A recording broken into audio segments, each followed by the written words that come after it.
Okay, let's come back together, and I want to ask you some questions about what happened. Okay, the first question I want to ask is directed to the employees. How many of you employees feel pretty good about the conversation you just had? Yes! I feel better. Okay, better than you did before. Okay, because that's important, because get this, if you don't feel better than you did before the conversation, your manager did something wrong. Well, these don't feel She's good. tired. I quit working. One got dumped on and one got screwed up. Okay. And it never stopped. Okay, so let's now I want to direct it to the observers and to ask from an impartial point of view, from an observer's point of view, what could the manager have done to get better results? Okay. Well, I was saying that perhaps you could have listened more of how she felt, because she felt like now you were saying because of what she did, she was aggravated, that she would not be a supervisor, and she felt like you'd been dangling a carrot to her all this time in front of her face saying that she would, and you do nothing but dump on her. So she says that all you've done is string her along, and she is doing her job, but that you're never consistent with what you say. And what I would recommend, because it was kind of a no-win situation here, is I would recommend to you is to listen to her first and ask her open-ended questions and how you could help her do her job better.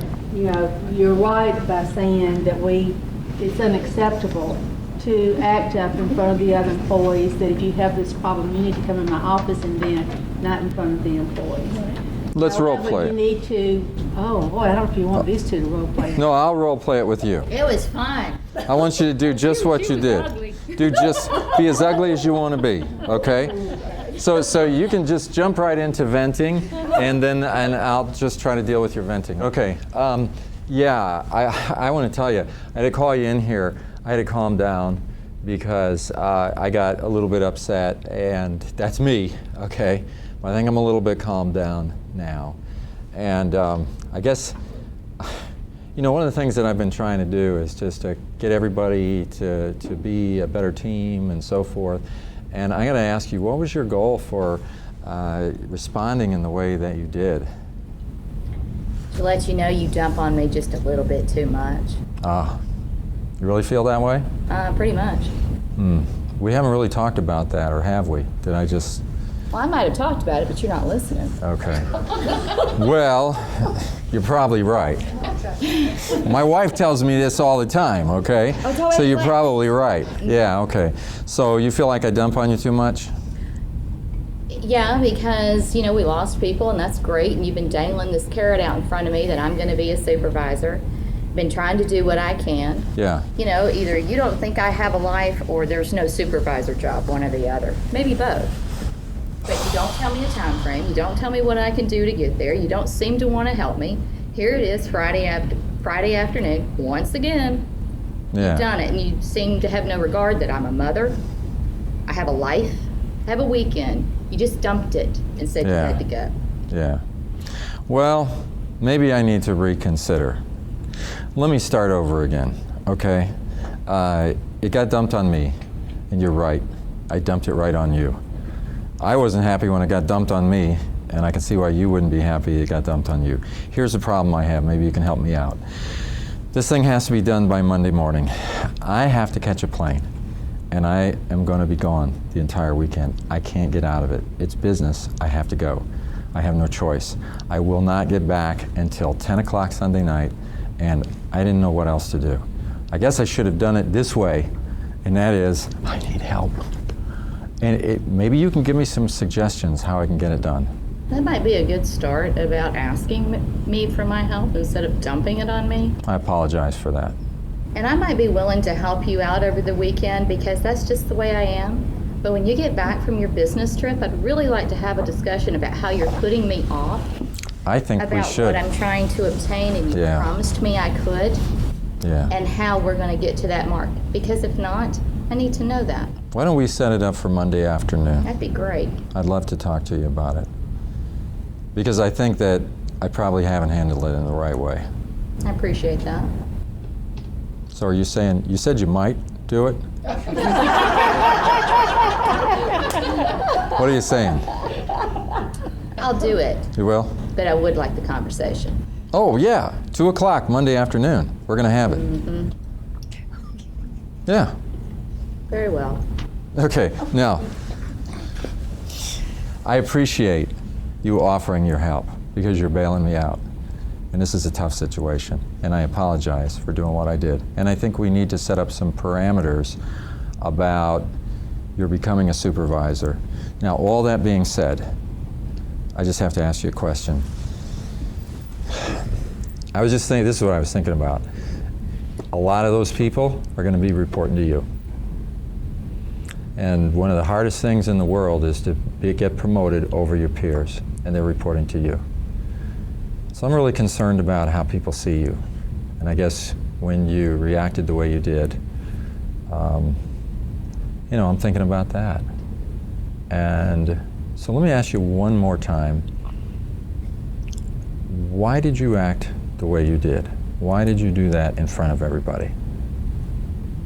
So I was frustrated. Because you were frustrated. And I'm human. And you're human. And you didn't seem to care. Gotcha. I do care. That's good. And I'd like to ask you a favor. Sure. And the basis of the favor, it's my goal to help you make this transition to supervisor. But I also want to make sure you don't shoot yourself in the foot. Understandable. Would you agree in the future, if you're frustrated and you're upset with me for any reason, to come into my office, we close the door, and then have the conversation rather than having it out in the middle or the reaction in front of other people? I can do that if you can learn to respect by asking me. Well, I will do my best, but if I mess up and you're upset, what I'm saying is, could you come and tell me in my office that you're upset rather than doing it that way? I will do my best. Okay. Does that mean that you'll do it? You'll catch your plane before I change my mind.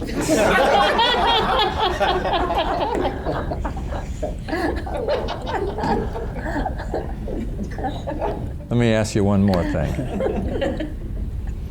When you're in here working this weekend, are you going to be able to do that without feeling abused, misused, upset, angry?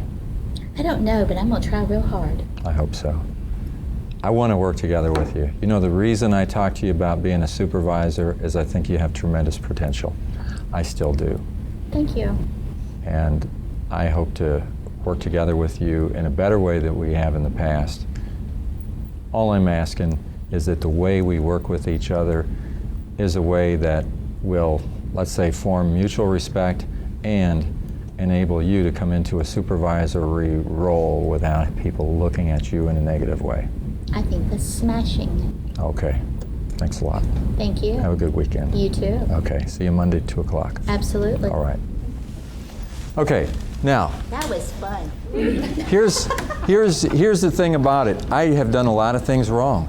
There's no question about it. This whole role play was written up to show you how bad a manager can be. The dumping, you're absolutely right. The poor way that I set up this carrot thing, you're absolutely right. I agree with 100% of everything that you said. I understand why you feel the way you do. I have one request. Don't do it in front of people anymore. And now I realize when we got down to the verbal contract, I didn't quite get the commitment that I wanted. She's got a wait-and-see attitude. So I'm going to meet with her at 2 o'clock on Monday, and I'm going to ask the commitment one more time. Because don't you think if you don't get that from, as managers, if we don't hand the same respect down to our employees, then you're going to lose that trust, and you may end up with that wait-and-see attitude. Yes. And if you're blasting them or coming across to them in that disrespectful attitude in front of their peers at the moment, you know, turnabout's not fair play, but Yeah. it happens. It causes a human reaction. Sure. Both Well, ways. what do you It doesn't do? say that, Let me just ask you. say the manager had an attitude doing it. You just handed it to her to do. So you weren't But there's all this built-up frustration. That's Here's the thing. Perception is in the mind of the perceiver. You obviously have a perception. This is a role play, so I can't really sort out what actually happened or what didn't happen. We're doing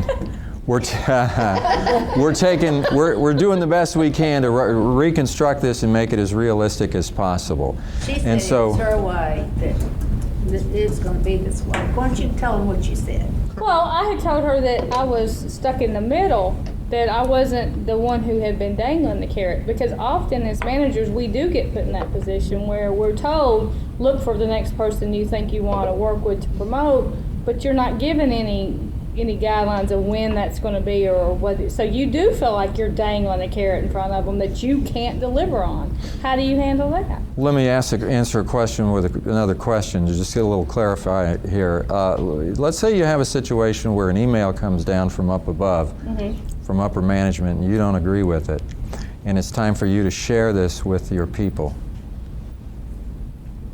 How do you share that? I have to call them in and tell them that there's going to be a change, and we're going to all work together to affect this change as positively as possible. Okay. Depends on what the change is. Okay. Or the upper management. Right. So, is it coming from you, or are you the messenger? Depends on how bad it is. The reason that I ask this is that there is an us versus them attitude that often happens in groups. And if you're a manager, you represent all management. Right. And if you find yourself caught in the middle, that's up to you to resolve. You don't catch the employee in the middle of that. You are the representative of, if you had a problem with that, you should have negotiated that with whoever it is above you. But when you walk out of there, you walk out with buy-in and you carry out what you're going to carry out. The place to I'm caught in the middle, okay? So you got a battle to fight with your manager. And if you haven't resolved it yet, you keep working on it until you can finally resolve it one way or another. Either accept the things you cannot change or have the courage to change the things you can or the wisdom to know the difference. And as you've dealt with it in that way, you come out being completely on the bus with all of management, and you basically say, I am dangling the carrot. And you figure out how not to dangle the carrot in a negative way, because there's a lot of things that you can do. You may be caught in the middle, but you can still deal with a person in a different way. I can talk to you about the process by which I'm going to evaluate you. I can set up checkpoints with you along the way to give you feedback on how you're doing, positive, negative, or whatever. I can try to lay out some time frames with you so that you know what to expect. And then I can be very open with you and try to find out what else would be helpful in taking you on this journey from where you are to becoming a supervisor. But my goal is to make you successful.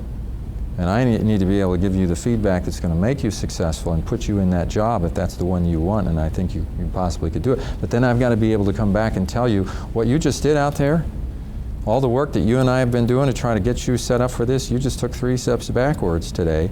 And it just makes it harder for both of us.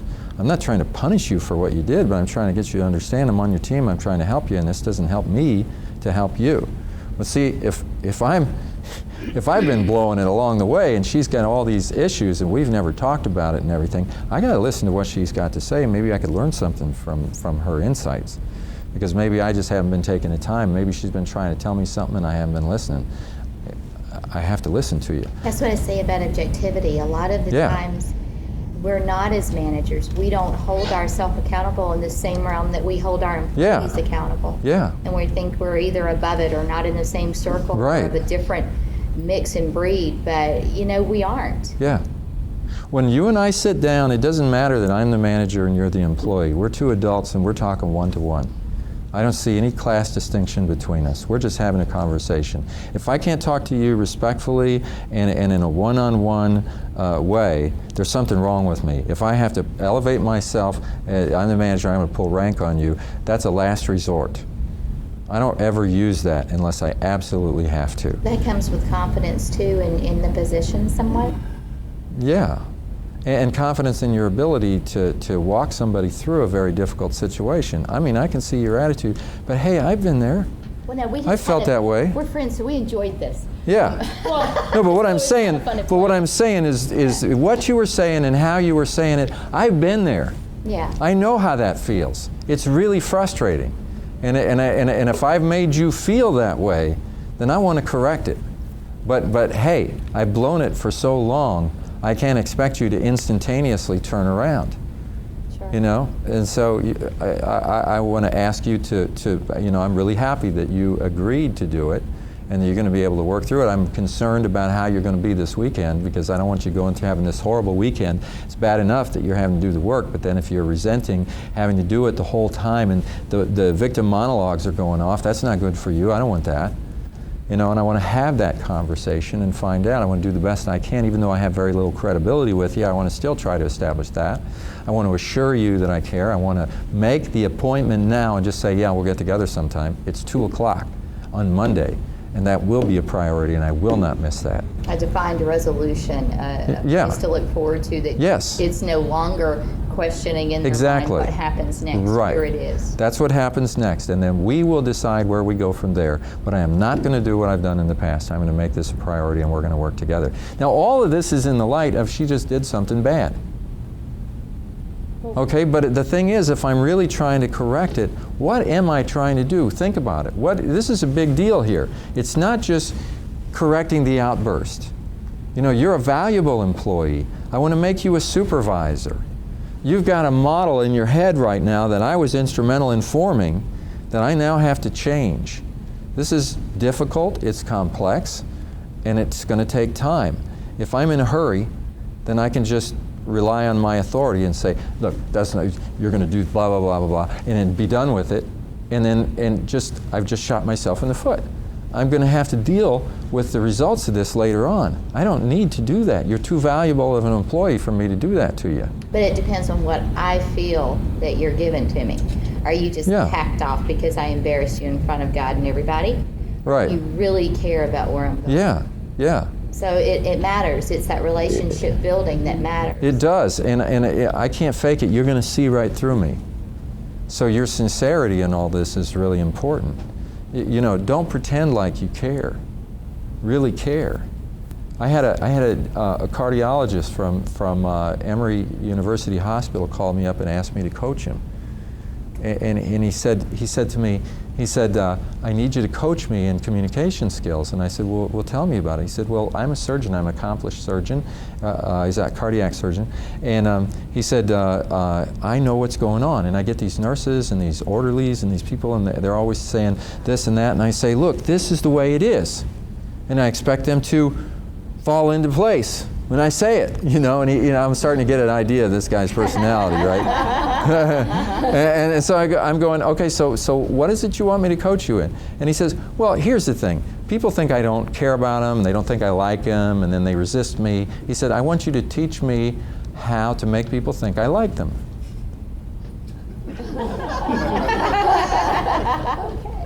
I said, I'm not a drama coach. I mean, if you want to teach me how you can deceive people into thinking that you care about them, I said, I don't do that. I said, if you want me to, if you don't care about people and you want me to coach you in how to care about people, I'll do that. But if you want to continue not caring about people and you want to have them think that that's not your truth, you know, I'm not going to do that. People will see right through you. I don't care how good of an actor you are. You really have to look at your own heart in these situations. And sometimes that employee will take you right to the moment of truth. The moment of truth is when you realize you have a choice. You could go the way of playing the role of the authority and say, we're not here to talk about me, we're here to talk about you. Or you could actually listen to what she says and maybe learn something about yourself and your management style from what she's saying. I mean, if it's really my goal to do all that stuff we wrote down before, she's telling me something really valuable. She's saying, you think you're a results-oriented manager, but I'm an example of the result that you've created. And I'm going, this isn't what I wanted to create. So what? How did I do that? What did I do? I want to learn now. I want to understand it.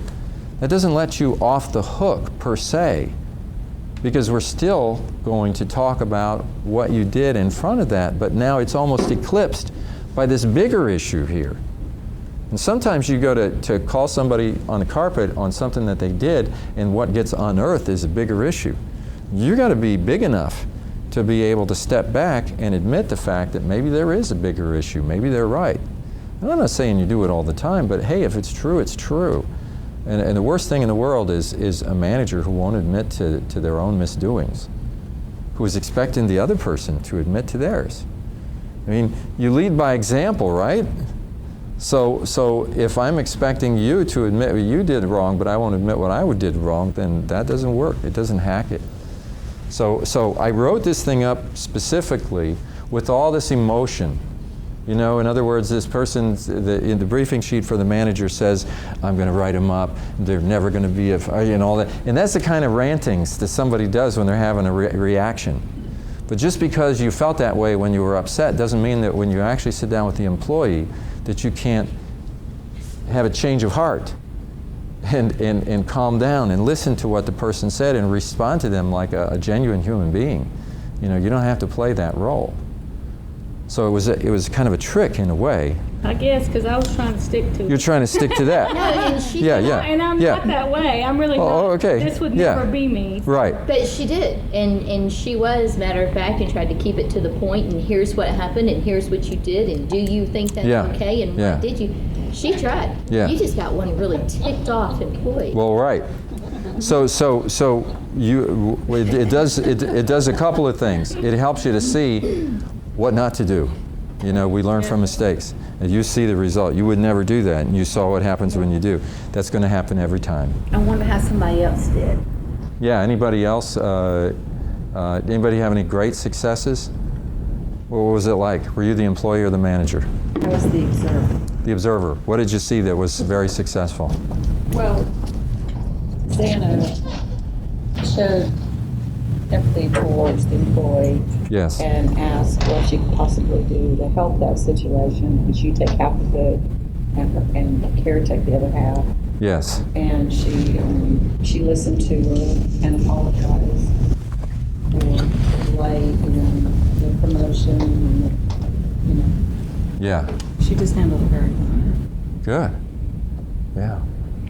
I left there feeling better. You felt better. Yeah. I mean, that's the way it should be. Did you work the weekend? Part of it, because we decided You shared she it. would work. Okay. She worked an hour. She And could help. sometimes that's what happens. You know, I said, are you willing to do it? And you said that you might be willing, and then later on you said you would be willing, but maybe you weren't willing. I'm still asking for help. I'm saying, is there somebody else that you can think of that maybe the two of you could work? I would do it if I could. I got to get on this plane. Now, I sort of made that up because I was trying to be in because the obvious thing that I would do if it was a real situation, I'd say, sure, I'll be here. But I was trying to make it so that I couldn't. But then what could I do? Sometimes you're in a bind. You can't do it, even if you want to. So what could you do? We could bring somebody else into it. You think I'm dumping on you. Who else never gets dumped on that you'd like to work with this weekend? I'll let you make a choice. No. You know, I don't know. It could be somebody you'll be supervising later on and give you the opportunity to work with them. You know, And I it's don't know. really not, in the long run, it's not about the work. Yeah. It's not about working on the weekend. It's not about doing an extra project. That's not what it's about. It's about the frustration about how that employee feels they're treated. Yes. Or not respected or not considered valuable. And it's like, oh, you don't have a life here. Thank you. My point, exactly. Yeah. That's what it's often about. That's what it's so often about. That's why I put those lists of the mistakes that managers make. And I go over and over this stuff because so many times that's exactly what's happened. And here's the manager who's supposed to be resolving the problems and everything, and they don't get it, what they're doing. She's more than willing to work. That's just how it was handled. So in building coaching relationships and learning how to effectively confront situations and deal with it, we've got to start getting it.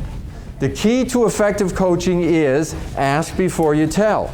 Ask her questions. She's telling me everything that I need to know. Ask, and ask again. Direct the conversation through questions and stop telling, because as soon as I start telling her what she did wrong, I'm lost because of the dissonance that she's carrying.